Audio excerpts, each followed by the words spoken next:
The community of Boelang in Phalaborwa, Limpopo says government has forgotten them since they were affected by the recent floods. They say people are struggling to travel to and from work while learners and teachers struggle to get to schools as infrastructure was damaged. They are appealing to the government to intervene, starting to running access to clean drinking water for households to use has also been a challenge since the floods. Community leader Simon Seruba joins us to talk about their challenges. Simon, good evening. Thank you so much for joining us. Really do appreciate it. The attention of the country has shifted on away from the floods, but the communities affected by the floods have to live on with the aftermath of it. Describe to us what daily life is like in your community since the floods had ravaged its key infrastructure.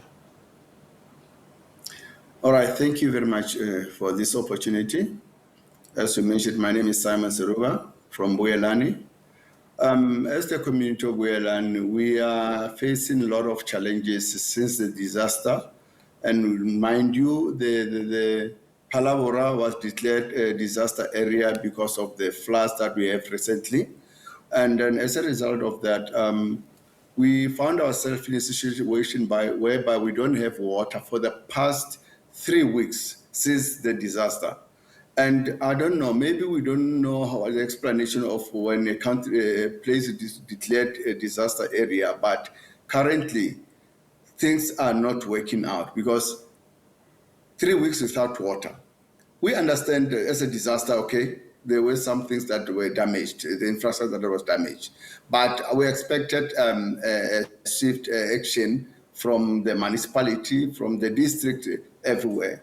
But as we speak now, we're still having a problem. We haven't seen anything shows that this place has been declared a disaster area. Because there's the road to the school. We only have one school here, which is a primary school opened last year. And it's undrivable. The teachers get stuck. We have to go and help them push their cars and all these things. But when you try to reach out to the leadership, there's nowhere to be found. They keep promising things that are not happening. I mean, if you see maybe the cars going around checking, you will realize, no, something has been done. But now it's 3 weeks down the line, nothing is happening.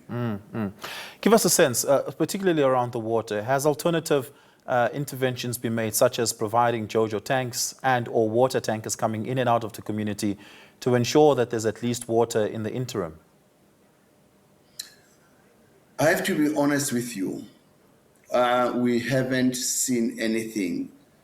The only time that we had a JoJo tank, trucks that were bringing water was last week, Friday.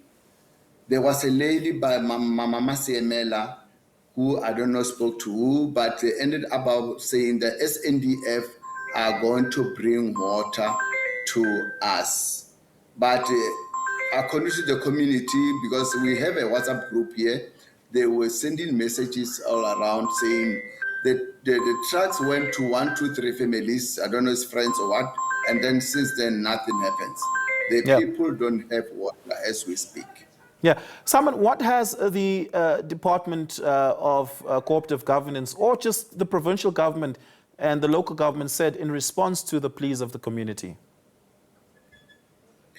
All they do is, I can say promise, but honestly speaking, there's no communication. The main factor here is communication, because if we have got a problem, come to us, talk to us, tell us what's good, what is the plan? Because if in this kind of a situation, we must have relief measures and a plan to say from now on, from this day to day, we'll be able to get water, or how many trucks for all the villages. So it's got Boelang, Maseke, and Mashishmale. We need to be told what is the way forward, the plan, but there's nothing. I mean, what do you do as a resident if your parents, the people that you trust more, are saying nothing? Yeah. You mentioned that there's only one school in the community and it's a primary school. Have children been able to get to school in the last week or so? The school was opened last year by the mine, Fosco mine. They built the school for us, but it's open now. And the kids are from around these areas around. They use taxis to come here. And it's so difficult. Not everyone comes to school because of the roads. It's very, very difficult. Where I'm staying, I used to have a road. There's no more road. You can't drive a small car. You have to drive a bikey, 4x4, all those things. And not everyone has got those kind of cars. So it's difficult for the school. The worst part of it is the school doesn't have water. And the school has got JoJo tanks. I think it's more than 10,000 liters. 3 or 4 of them, they are empty. The principal told me that they did ask from the councillor, can they provide them with water so that the school can continue smoothly?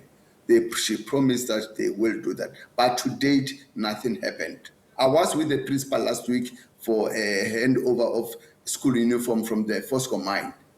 The principal even said in front of every parent that we need water. But there's no water for those kids. And now also the issue of malaria in Phalaborwa.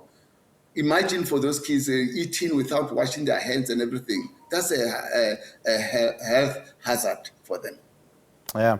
Simon, we're going to have to leave it there. Your frustrations are quite palpable, and I hope that some response does come from part of the state towards the crisis. Thank you so much for your time this evening. Really do appreciate it.